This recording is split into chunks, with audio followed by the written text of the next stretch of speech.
وبركاته.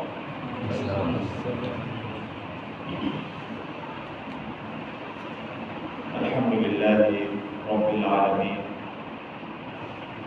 والصلاة والسلام على أشرف الأنبياء وإمام المرسلين نبينا محمد وعلى آله وصحبه ومن تبعهم بإحسان إلى يوم الدين. أما بعد،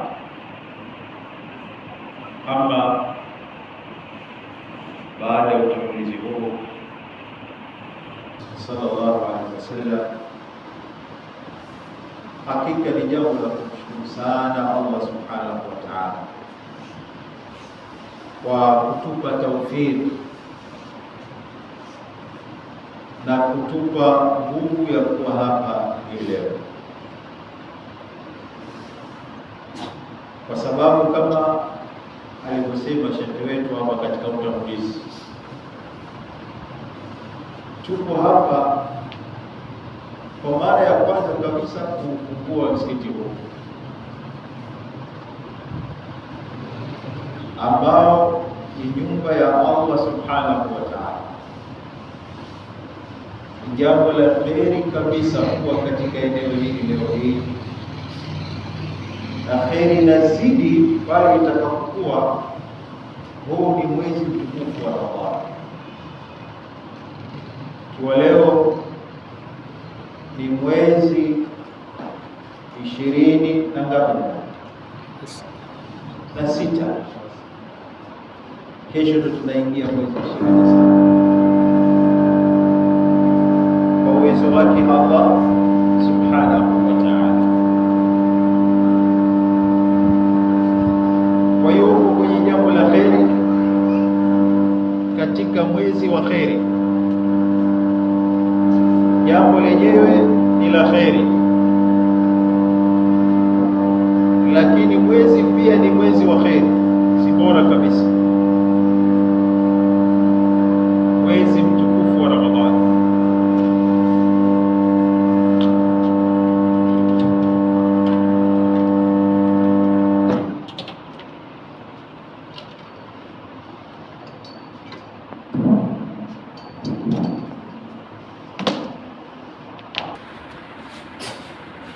Watu wengine hivi sasa au wakati fulani wanahudhuria katika ufunguzi, lakini si kwenye mambo ya kheri, katika mambo ya kumwasi Allah subhanahu wa ta'ala. Lakini leo hili ni jambo la kheri. Masjidun sisa ala taqwa, msikiti ambao umejengwa kwa ajili ya kumcha Allah subhanahu wa ta'ala. Na kwa hivyo ikawa leo lengo letu kubwa ni kuutambulisha msikiti huu, kuwaita watu wa eneo hili tushirikiane nao ili kuwakabidhi rasmi msikiti huu,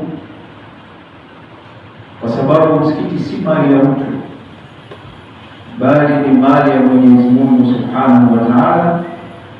Sisi sote tunaisimamia mali ya Allah subhanahu wa ta'ala.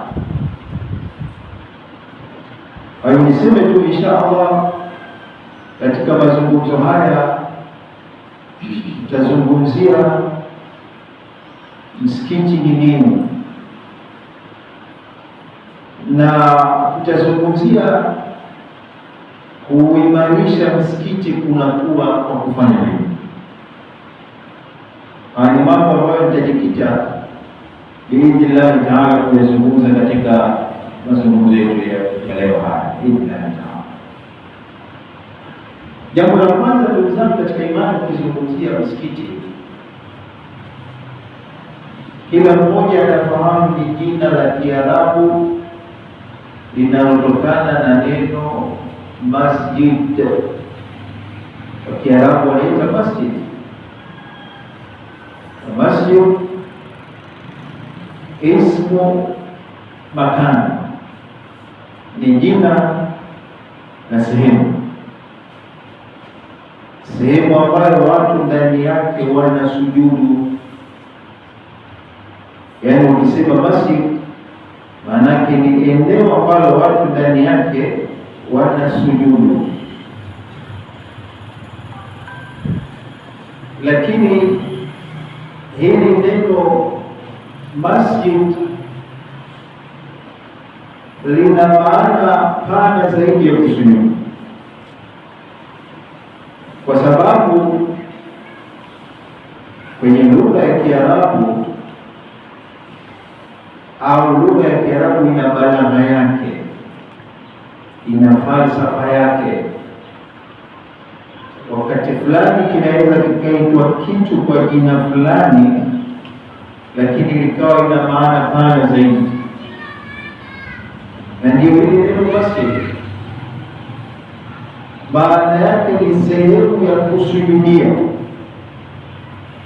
lakini kwa maana yake pana iliyokusudiwa, maana yake ni sehemu ya kuswalia, na hii wanaita itlaq al-juz' wa iradati al-kull. Imekusudiwa maneno yamekuja yakionyesha ni sehemu ya kitu, wakati makusudio ni kwamba kitu chote. Kusujudu ni sehemu ya matendo ya swala. Katika swala kuna kusimama, kuna kurukuu, kuna kusujudu, kuna maneno, matamshi mbalimbali ambayo unayozungumza. Sababu swala inakusanya matendo na maneno. Katika hayo matendo ipo kusujudu, na ni tendo kubwa kabisa katika swala, bali ni jambo kubwa kabisa analofanyiwa Allah subhanahu wa ta'ala katika kumwabudu. Kwa hiyo ndio maana swala au kwa maana msikiti ukaitwa masjid,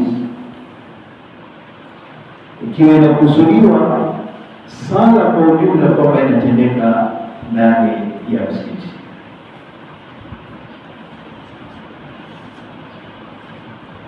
Ndugu zangu, jambo la kwanza la kutambua kuhusu huu msikiti ni nyumba ya Allah subhanahu wa ta'ala. Hapa pamoja na kwamba kuna mtu au kuna watu wamejitolea wakajenga nyumba hii, lakini wamejenga nyumba ya Allah subhanahu wa ta'ala, sio nyumba yake yeye mtu mwenyewe, isipokuwa yeye anapata faida kubwa na thawabu kubwa za kujenga nyumba ya Allah subhanahu wa ta'ala. Na hii sehemu hivi sasa ambayo ni nyumba ya Allah subhanahu wa ta'ala ni ahabu buqa'i Allah subhanahu wa ta'ala au ardi Allah subhanahu wa ta'ala. Ahabu buqa' al-buqa' fil ardh, ni eneo linalopendwa sana na Mwenyezi Mungu subhanahu wa ta'ala katika hii ardhi. Imekuja katika hadithi ambayo ilipokea sahaba mkubwa anaitwa Abu Hurairah. Sahaba huyu anaeleza maneno ya Mtume wetu Muhammad sallallahu alaihi wasallam aliyosema. Amesema Mtume Muhammad sallallahu alaihi wasallam, ahabbu al-biladi ila Allah masajiduha wa abghadu al-biladi ila Allah aswaquha. Mtume sallallahu alaihi wasallam anasema ni msikiti, na sehemu anayochukia zaidi Allah subhanahu wa ta'ala katika hii ardhi ni masokoni. Kwa nini Allah anapenda misikiti? Na kwa nini Allah anachukia maeneo ya sokoni? Wanazuoni wameeleza sababu ya kwamba Allah subhanahu wa ta'ala anapenda misikiti, kwa sababu ni eneo ambalo anatajwa yeye Allah, anatukuzwa yeye Allah, anahimidiwa, anashukuriwa yeye Allah subhanahu wa ta'ala katika misikiti. Na ni sehemu muhimu sana, sehemu inayopendeza sana Allah subhanahu wa ta'ala. Ndio maana Mtume Muhammad sallallahu alaihi wasallam akasema, ahabbu biladi ila Allahi masajiduha, eneo ambalo analipenda zaidi Allah subhanahu wa ta'ala katika hii ardhi ni misikiti. Lakini kwa nini masoko anayachukia sana Allah subhanahu wa ta'ala? Kwa sababu ya tabia ya masoko. Masokoni kwa hakika, pamoja na kwamba ni sehemu ambayo inafanyika shughuli za kihalali za kuuza na kununua, lakini ndani yake kuna maneno machafu, ndani yake kuna viapo vya mwongo, ndani yake kuna ghishi na hadaa, ndani yake kuna wizi. Kwa hiyo ndio maana akasema Mtume sallallahu alaihi wasallam, aqrabul biladi ila Allahi aswaquha, kwamba maeneo ambayo anayachukia Allah zaidi ni maeneo ya masoko. Lakini haya maeneo ya masoko yakibadilika, kama ataleta Allah tawfik, watu wakawa ni wacha Mungu, wakabadilisha haya masoko yakawa hakuna hayo ambayo yanapelekea Allah ayachukie, basi maeneo haya yatakuwa ni maeneo mazuri yenye kupendeza kwa Allah subhanahu wa ta'ala. Lakini utakujua kwamba masoko ni sehemu inayomchukiza Allah na kwamba hayo mambo yapo. Siku moja wakati wa Mtume Muhammad sallallahu alaihi wasallam, Mtume alikwenda sokoni akafanya ukaguzi kama vile Sheikh Mvungi anapofanya ukaguzi kwenye gari yake anayoendesha, ili ajue chombo gani kina shida gani na kadha. Sheikh Mvungi ndio mashallah. Sasa Mtume sallallahu alaihi wasallam siku moja alitoka kwenda sokoni kukagua raia wake, watu wake, wafuasi wake, vipi wanahusiana na vipi wananunua. Mtume sallallahu alaihi wasallam akakagua bidhaa mbalimbali, ikafika eneo akakuta mfanya biashara mmoja anauza unga, nafikiri utakuwa unga wa ngano. Akaingiza mkono Mtume Muhammad sallallahu alaihi wasallam kwenye unga. Alipotoa mkono wake akakuta umeloa maji. Akamuuliza, ma hadha ya sahiba taam? Akamuuliza, ni nini hiki ambacho kimenifanya mikono yangu iloe? Kwa sababu asili ya unga hauna maji. Kitu gani hiki?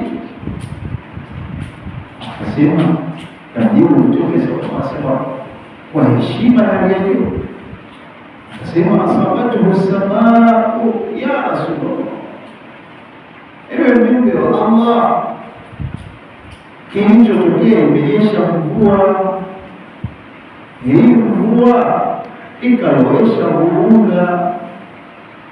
Mtume sallallahu alaihi wasallam akamwambia, afala ta'tamu fawqa ta'am kay yarahu an-nas, kwa nini sasa huu unga ulioloa usiweke juu ili watu waone? Hapo Mtume sallallahu alaihi wasallam akamwambia, man mashana falaysa minna, yoyote yule ambaye atakufanyia hadaa, huyo si katika sisi. Si katika sisi. Kufanya hadaa, jambo hilo linapatikana sana masokoni, ghishi na mambo mbalimbali ya uongo. Mtu unakwenda kununua bidhaa kilo moja unaikuta haijakamilika, kuna upungufu kadhaa. Kwa hivyo ndio maana ikawa limeelewa na kutuliza Allah subhanahu wa ta'ala kwa sababu ya vitendo vyake. Lakini misikiti ni sehemu inayopendwa sana na Allah subhanahu wa ta'ala. Ndugu zangu, msikiti ni kitu muhimu sana katika jamii ya Waislamu, na ndio maana Mtume wetu Muhammadin sallallahu alaihi wasallam alipofika katika mji wa Madina Munawwara, jambo la kwanza alilolifanya Mtume Muhammad sallallahu alaihi wasallam ni kujenga msikiti. Alifanya bidii kubwa kabla hajajenga nyumba yake. Alijenga Mtume Muhammad sallallahu alaihi wasallam msikiti ambao walikuwa au unajulikana mpaka sasa kwa msikiti wake Mtume Muhammad sallallahu alaihi wasallam. Huo msikiti wa Mtume haukuwa na thamani kubwa kama huu tunaoona hapa, hata kidogo. Ulikuwa msikiti uliojengwa kwa udongo, uliojengwa kwa miti, uliojengwa kwa kutumia yale makarara ya mitende, makuti ya mtende. Ndio ulikuwa msikiti wake Mtume Muhammad sallallahu alaihi wasallam. Aliujenga kwa bidii kubwa yeye na masahaba wa Mtume sallallahu alaihi wasallam. Hali ya kuwa yeye pia Mtume sallallahu alaihi wasallam ameshiriki katika ujenzi wa msikiti. Aliwaona masahaba zake wakiwa wanabeba udongo, wakiwa wanachimba katika hali ya dhiki, katika hali ya jua kali, katika hali kwa kweli ilikuwa ni hali ngumu sana. Akawaona wale masahaba katika hali hiyo, Mtume sallallahu alaihi wasallam akafurahishwa sana na hali yao, akasema maneno mashuhuri, Allahumma la aisha illa aishul akhirah faghfir lil ansari wal muhajirin. Na haya maneno tabani yalikuwa yamezungumzwa pengine katika tukio lingine la vita vya Khandaq, hivi kama nakumbuka ilitokea jambo kama hilo. Lakini kwa jumla yake ni kwamba Mtume sallallahu alaihi wasallam na masahaba walifanya bidii kubwa katika kujenga msikiti huu katika mazingira magumu. Lakini kwa nini Mtume sallallahu alaihi wasallam jambo la kwanza alijenga msikiti? Kutokana na umuhimu wa msikiti. Msikiti wa Mtume sallallahu alaihi wasallam ilikuwa ni sehemu nyeti sana, na ndio lile ambalo tunalotaka kulizungumza zaidi katika mazungumzo yetu haya. Ndugu zangu, msikiti pamoja na taarifu yake tulivyoeleza kwamba ni sehemu ya kuswalia, lakini msikiti wakati wa Mtume sallallahu alaihi wasallam alikuwa na kazi nyingi sana. Miongoni mwa kazi hizo, pamoja na kwamba ni sehemu ya kuswali, kumtaja Mwenyezi Mungu subhanahu wa ta'ala, lakini msikiti pia ni makwa lidhuafa wal fuqara, ni sehemu ya kufikia na kuhifadhi watu dhaifu na mafakiri. Watu dhaifu wasiokuwa na uwezo walikuwa wakifikia msikitini, ima amekatikiwa na njia kwa maana alikuwa msafiri, lakini hakuweza kuunganisha safari yake kwa sababu moja au nyingine, au ni mtu maskini anakuja katika sufa. Eneo hilo walikuwa wakifikia watu maskini na wakitambulika kwamba eneo hili aliyefika basi hana shida na matatizo. Kwa hiyo masahaba wa Mtume sallallahu alaihi wasallam, hasa wenyeji wa mji wa Madina Munawwara, walikuwa wakiweka vyakula pale, wakiweka tende pale. Wale wakija wanakula, wanashiba mpaka wanaweza kujikwamua kwenye matatizo yao, wakatoka wakaja wengine na wengine. Kwa hiyo msikiti ni sehemu ya kukimbilia wale watu ambao ni dhaifu. Lakini msikiti wakati wa Mtume Muhammad sallallahu alaihi wasallam ndio ilikuwa ni sehemu ya mahakama,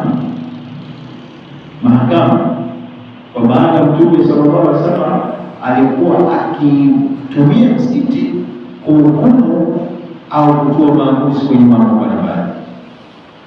Kama kuna mgogoro fulani, Mtume sallallahu alaihi wasallam alikuwa akisikiliza pande mbili, alafu pia akatoa maamuzi kwenye dogoro hilo. Kwa kisimama Mtume sallallahu alaihi wasallam msikitini. Kwa hiyo msikiti una kazi kubwa sana wakati wa Mtume sallallahu alaihi wasallam, ambayo inapasa kazi hizo zifufuliwe wakati huu wa wetu sisi, kwa sababu ni kitu ambacho kwa hakika kimepotea katika jamii. Ndugu zangu, msikiti kama tulivyozungumza, Allah subhanahu wa ta'ala ameelezea katika Qur'ani tukufu, innama ya'muru masajid Allah man amana billahi wal yawmil akhir, hakika anayeimarisha misikiti ya Allah ni yule ambaye anayemwamini Allah subhanahu wa ta'ala na kuamini siku ya mwisho. Kuimarisha misikiti kuna aina mbili. Kabla ya hapo tuelezee aya hii inaeleza kwa nini imekuja katika sura hii.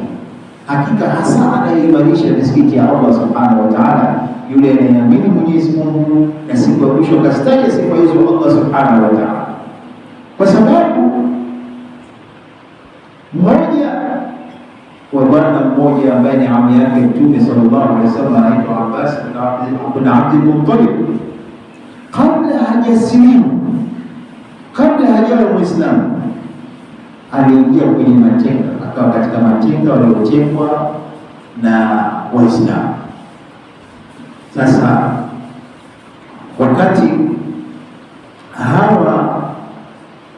wakati masahaba wa Mtume sallallahu alaihi wasallam walimteka, wakaona huyu ni ami yake Mtume, baadhi yao wakawa wanamlewaza hivi kwa sababu ni ami yake Mtume Muhammad sallallahu alaihi wasallam. Mmoja akamwambia, hivi kwa nini usisilimu wewe ukawa muunga mkono ndugu yako, kamuunga mkono mwanao, kwani usifanye maamuzi haya? Yeye wakati huo Abbas ibn Abdul Muttalib ami yake Mtume sallallahu alaihi wasallam akasema, lakini mimi nafanya mambo makubwa katika mambo ambayo ninayofanya mimi pale katika msikiti wa Makka pale, mimi ninachofanya ni kuwalisha watu wanyonge na kuwasaidia, nawalisha chakula na wasaidia wanyonge. Hili ni jambo kubwa sana. Akahisi kama hilo ni jambo kubwa, lakini aya inasema ma kana lilmushrikina an ya'muru masajid Allah. Haiwezekani tuambaye mshirikina basi Muislamu akaimarisha misikiti ya Allah subhanahu wa ta'ala, lakini anayeimarisha misikiti ya Allah ni mu'min ambaye mwenye imani. Sasa hii inazungumzia kuimarisha misikiti ya Allah subhanahu wa ta'ala.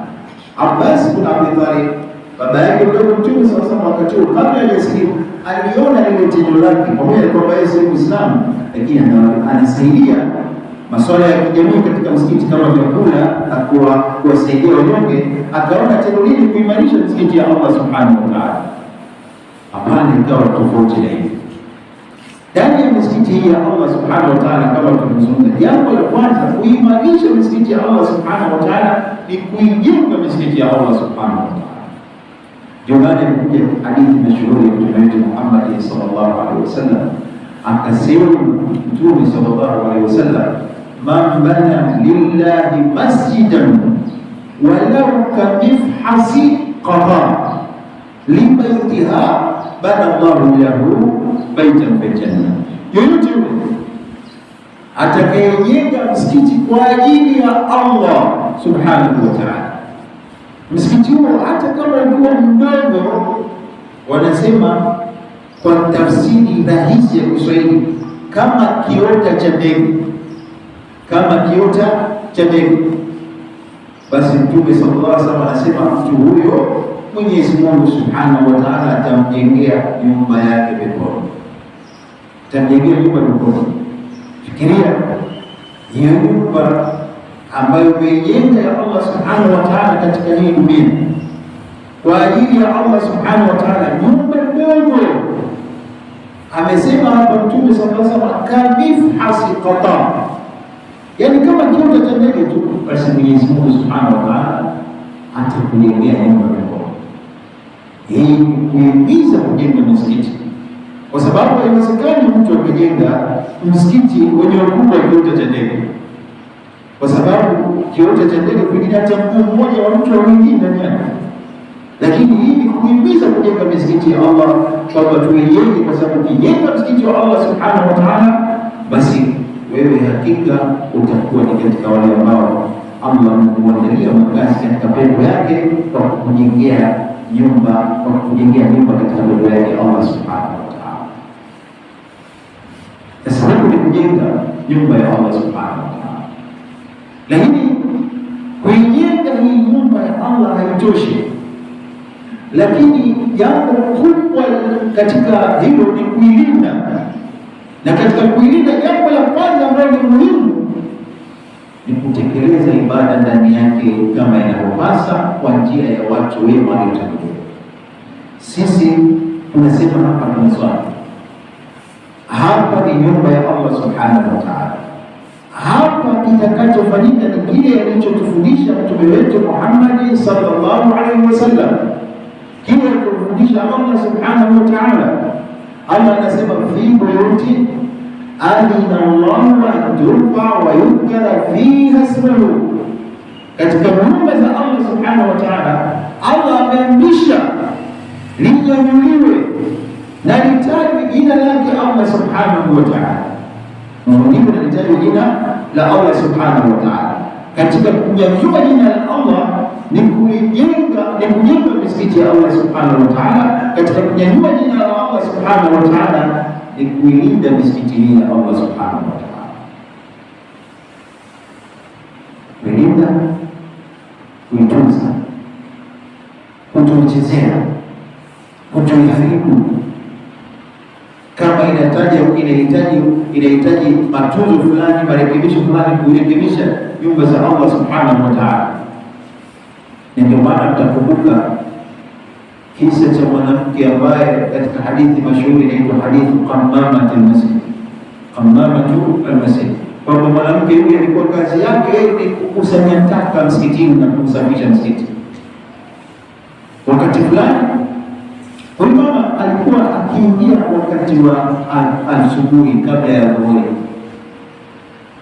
na mara kadhaa aliona na Mtume Muhammad sallallahu alaihi wasallam kwamba kuna mama fulani mazoea yake kila wakati, kila siku au kila muda alikuwa akiingia msikitini akisafisha, ingia mdooni kusafisha. Sasa yule mama akafariki. Alipofariki alifariki wakati wa asubuhi. Masahaba wa Mtume sallallahu alaihi wasallam wakamwandaa kupitia kwa wanawake, wakamzika. Ibidi wanamzika, walisogea tukamwamsha Mtume sallallahu alaihi wasallam, tukampa taarifa Mtume, asema ache Mtume apumzike. Wakaenda wakamzika. Walipomzika siku ya pili au ya tatu, Mtume sallallahu alaihi wasallam, yule mama hamuoni. Akaambiwa kwamba yule mama amefariki Mtume, na tumekwenda kupumzika, hatukukueleza, tunakutaka kukushughulisha. Akasema kwa nini msiniambie? Ndio anakwambia nielezeni mmemzika wapi. Akaenda Mtume Muhammad sallallahu alaihi wasallam kwenye kaburi lake, akamwambia kule kwenye kaburi lake. Hii kuonyesha kwamba ile tendo alikuwa analifanya ni tendo kubwa sana, adhimu sana. Mtume alisikitika kwa nini hakumswalia, kwa nini hakupewa taarifa ya kwamba yule mama amefariki. Akatoka kwenda kule kaburini na kumwombea Mtume sallallahu alaihi wasallam kule kaburini, kuonyesha uzito wa kusimamia msikiti. Hebu fikiria, huyu alikuwa anasimamia usafi wote, akaokota karatasi, akaokota jani wa mboga, akasamia sehemu iliyoharibika na mfano. Kwa hiyo akawa anafanya mambo makubwa sana mbele ya Allah Subhanahu wa Ta'ala. Kwa hiyo ni katika kuhifadhi na kuitunza misikiti au nyumba ya Allah Subhanahu wa Ta'ala. Lakini katika kuhifadhi, kinyume chake kutoichafua. kutochafua na kuleta mambo ambayo hayatakiwi yapatikane katika msikiti. Mfano, msikitini hakufanyi biashara, hapatangazi biashara. Msikitini pia hapatangazi vitu vilivyopotea. Mtu kapoteza saa yake, kapoteza kiatu chake, ukatumika msikiti kwa ajili ya kutangaza kwamba jamani, mmeona wapi saa fulani, saa fulani, saa fulani, kiatu fulani, kiatu fulani, kiatu. Hapana. Makatazo yamekuja Mtume wetu Muhammad sallallahu alaihi wasallam. Hata Mtume sallallahu alaihi wasallam akasema kwamba mkimwona mtu anatangaza kilichopotea msikitini, basi muombeeni kwamba asikipate hicho kitu. Na hivyo yule ambaye anayetangaza biashara msikitini, muombeeni Mwenyezi Mungu amtie hasara, asipate baraka kwenye biashara yake. Kwa nini? Yako maeneo ya kufanya. Sasa kwa nini usitumie hayo maeneo mengine, utumie hii nyumba ya Allah subhanahu wa ta'ala? Nyumba ya Allah kazi yake ni kumwabudu Allah subhanahu wa ta'ala, kumtaja Allah, haitakiwi changanye watu mambo mengine. Katika kuhifadhi msikiti Allah subhanahu wa ta'ala, ndugu zangu, kama tulivyosema, kutoichafua. Moja ya kuchafua ni haya tuliyosema. Pia haifai kuwa na mizozo ndani yake, mizozo au mazungumzo ya kisiasa au mazungumzo ya mipira. Watu wakawa labda wanasubiri swala, wameingia mapema, wametoka zao huko walikotoka, sasa wanasubiri swala, wakawa wanazungumzia mpira, Manchester, Arsenal, Simba, Yanga, Kagera Sugar na mfano wake, wakawa wanazungumza. Haifai mazungumzo yake katika msikiti. Hivyo siasa za dunia hizi, siasa zile ambazo hazina mwelekeo, hazina uchamungu ndani yake, haifai kuzungumza katika nyumba ya Allah subhanahu wa ta'ala. Lakini kuchafua msikiti kwa kuingiza uchafu ule ambao usiofaa kama najisi. Siku moja Mtume sallallahu alaihi wasallam wakati akiwa msikitini, alikuja bwana mmoja. Mtume alikuwa na masahaba zake msikitini. Akaja bwana mmoja ambaye ni bedui, hana ustaarabu wa mjini. Alipoingia pale msikitini, akahisi kwamba amebanwa na haja ndogo. Akatoka yule bwana bedui yule, akatafuta kona ya msikiti, kama kule akisogeza mbali kona ya msikiti, akajisaidia ndani ya msikiti wa Mtume Muhammad sallallahu alaihi wasallam. Unajua msikiti ulikuwa udogo, kwa hiyo baada watu wanasikia, wakamsimamia, wakatoka, wakamkunja, wakataka kumtia adabu, kumpiga. Kwa nini? Kwa sababu anachafua msikiti wa Allah subhanahu wa ta'ala. Ndipo Mtume Muhammad sallallahu alaihi wasallam akasema, daulu, mwacheni. Akawaamrisha masahaba kwa Mtume sallallahu alaihi wasallam, akawaambia, wahaliku ala qawlihi sajila bimani au dhanuba minha. Badala yake nyinyi sasa, hebu safisheni vileo, safisheni vizuri kwa kumwagia ndoo au kiasi cha maji mengi ambayo yatafanya ili najisi isiwepo, iondoke, isafishike. Wakafanya hivyo masahaba wa Mtume sallallahu alaihi wasallam. Kisha akamchukua yule bedui, akaja naye, akamweka mbele yake, akamfundisha, akamwambia, ewe ndugu yangu, hii ni nyumba ya Allah subhanahu wa ta'ala, haifai huko uchafu, ili nafsi haifai huko uchafu. Kwa hiyo kitu kama hivyo pia haifai nafsi kuchafua nyumba za Allah subhanahu wa ta'ala, tena ni haramu. Haiwezekani Muislamu akaichafua nyumba ya Allah kwa nafsi, ni haramu. Kwa maana kuna maeneo maalum, kama mtu anataka kujisaidia, kuna maeneo maalum yametengwa kwa ajili ya kujisaidia na kupata uhuru wa mwili. Ndugu zangu, misikiti hii kwa umuhimu wake na faida yake kubwa sana. Tunaona ulimwenguni wanashindana watu kujenga nyumba za Allah subhanahu wa ta'ala kwa kiasi kikubwa, kwa sababu wamefahamu umuhimu wa misikiti, wamefahamu fadhila za kujenga misikiti, wamefahamu kazi yake kubwa ya hii misikiti kijamii. Misikiti imekuja kujenga jamii, kukusanya jamii, uunganishe jamii. Na ndio maana katika kuimarisha misikiti, Uislamu umetutaka tusali sala kwa jamaa, kwa pamoja. Kwa nini? Kwa sababu hiyo sala ya jamaa kutengeneza umoja wetu, kutufanya tuwe pamoja, tujuane, tusaidiane, tunusuriane. Ndio maana wema waliotangulia walifahamu mafundisho ya Mtume wetu Muhammad sallallahu alaihi wasallam ya kuhudhuria sala ya jamaa, kwa sababu Mtume amehimiza sala ya jamaa kiasi ya kwamba alikokoteza jambo hilo mpaka masahaba wa Mtume sallallahu alaihi wasallam na wema waliotangulia walikuwa hawaachi kuswali sala ya jamaa, mpaka mmoja wao alikuwa akibebwa na watu wawili, akiwa mgonjwa anapelekwa msikitini kuswali sala ya jamaa. Ni yote ndugu zangu, inaonyesha umuhimu na uzito wa msikiti. Kwa hiyo shime, ndugu zangu katika imani, ambao tuko katika maeneo haya na popote pale ambapo tupo duniani hapa, kwamba yapasa kuiheshimu misikiti, kwa sababu misikiti ni nyumba ya Allah subhanahu wa ta'ala. Tuijenge misikiti, tuitunze misikiti, tuimarishe misikiti, tumtaje Allah subhanahu wa ta'ala ndani ya misikiti, na tuepushe kila yale ambayo si mafundisho ya Mtume Muhammad sallallahu alaihi wasallam kwenye misikiti yetu. Msikiti wetu huu alhamdulillah ni msikiti wa Ahlus Sunna wal Jamaa.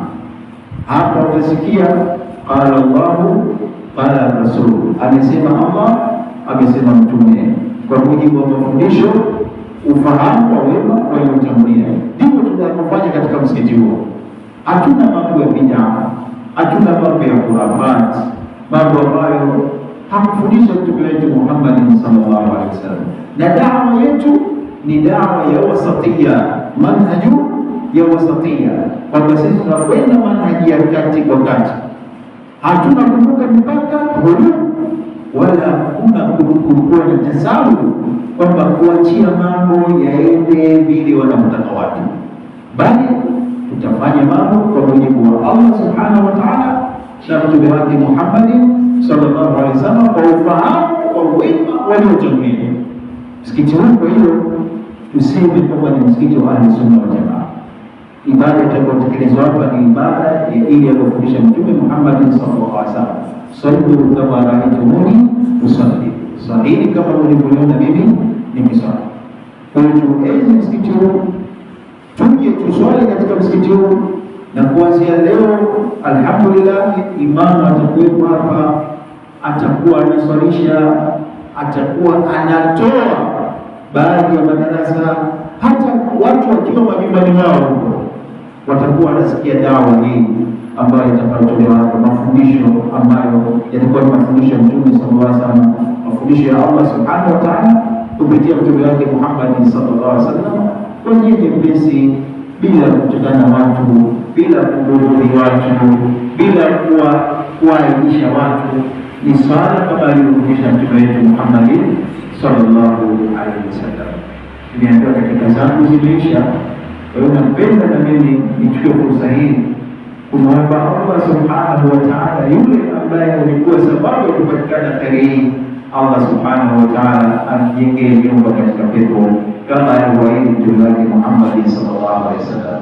Amjengee kila la kheri, amwondolee matatizo na mabaya na hasad yote. Kama ni mgonjwa, Allah amwondolee maradhi. Na Allah subhanahu wa ta'ala, sisi sote ambao tuko hapa, basi pia tulipe kila la kheri kwa kuwepo hapa, na wale wote wanaotusikiliza wakiwa huko kwa sababu moja au nyingine hawaweza kufika hapa, basi wao pia Mwenyezi Mungu subhanahu wa ta'ala awape nguvu na taufiki ya Allah, waje katika msikiti huo, waswali katika msikiti huo. Wabillahi tawfiq, wa sallallahu ala nabiyyina Muhammadin wa ala alihi wa sahbihi.